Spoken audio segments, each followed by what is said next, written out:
আসসালামু আলাইকুম। আমি চাঁদ সুলতানা। আমি দীর্ঘ 2 বছর যাবৎ সোনার বাংলা ফাউন্ডেশনে ডায়ালাইসিস নিচ্ছি।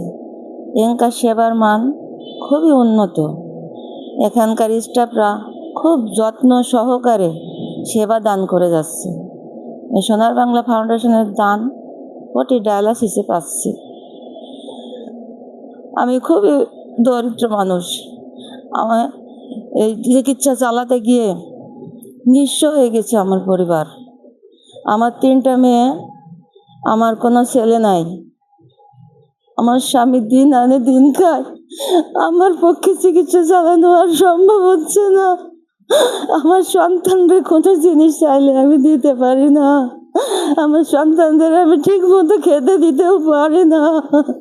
আমার মাঝে মাঝে মনে হয় আমি মারা গেলেই হয়তো ভালো হতো। আল্লাহ কেন আমাকে বাঁচায় রেখেছে। যারা এই দান দিচ্ছে তাদের এই দান খুবই সীমিত। তারা যদি একটু বাড়াই দিত আমাদের পক্ষে হয়তো চিকিৎসা নেওয়াটা সম্ভব হতো। আমার স্বামীর পক্ষে আমার চিকিৎসা চালানো আর সম্ভব হচ্ছে না। যারা এই দান দিচ্ছে আল্লাহ পাক তাদের ভালো রাখুক, তাদের সুস্বাস্থ্য কামনা করছি। মহান আল্লাহ পাক তাদের সুস্থ রাখুক, ভালো রাখুক। আমিন।